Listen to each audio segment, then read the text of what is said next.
Hey guys, this is Michael. So I wanted to spend a little bit of time talking about how SVN repository works on different servers. So I'm hoping that you will watch other videos that are created in the Learning Center to learn how SVN works. But this is a really important tool. And we're going to be using this very often. Otherwise, it's almost impossible for multiple people to work on a large-scale project.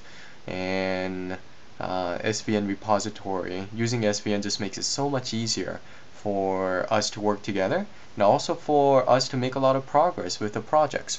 So I'm not going to talk about a lot of details about how exactly SVN works, but I want to spend some time on how the big picture works in terms of the servers. So over here, this is a typical typical environment. What happens is you have a computer either remotely or your local host, your own computer at home, that you're working on different codes. So what happens is when you're working on either the development server, so this could be, for example, dev.village88.com. So you log in using WinSCP or FTP and you edit the file directly and you test it on the server directly on the dev server. And most of the time you want to make this exactly the same environment as the real server. So again, the development server, usually developers like to check out the latest SVN repository codes or whatever version that they want to work on. They check it out, install it on their local computer, and then have it connect not to the real database but to a development database.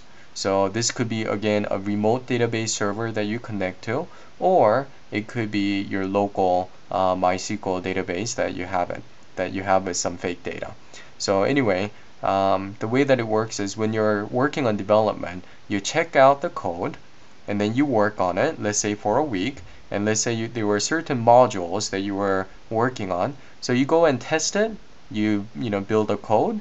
After you add new files and after you make some changes, you would update SVN repository. You would commit your code and it would update the SVN repository. Imagine that we had a large-scale project and we gave 10 different projects to 10 different developers, and all of those 10 developers were supposed to be working on 10 new features, 10 unique features.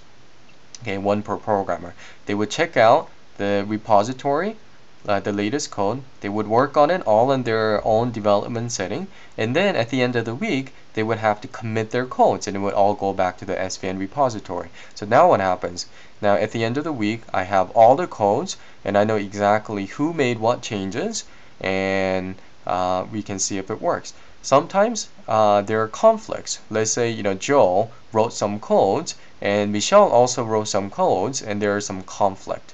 So as the SVN repository are all committed, it would give an error message saying Joe and the other programmer's code had a conflict. So what happens is now there's a staging server, and this is another server, or it could be a same server with a different folder. So for example, someone goes to the project manager, for example, goes to staging.village88.com. They check out the latest SVN repository code that has all the changes that the developers have made, and of course it would have some errors. So this person would resolve the conflict, or let these developers work it out so that they resolve the conflict themselves, and the latest codes would now be running on staging.village88.com, for example, and QAs would go and test how things work on this server. And of course, now that all 10 features are integrated, it may not work exactly the same as how it worked on different developers' development server. That's why you want to test it on the staging server before launching the latest code to the production server. So you test it, and usually the staging server connects to the another database that doesn't touch the real live production database. But once everything is tested and working, then the latest code would be committed to the SVN repository, and then that updated SVN code would be checked out to the production server.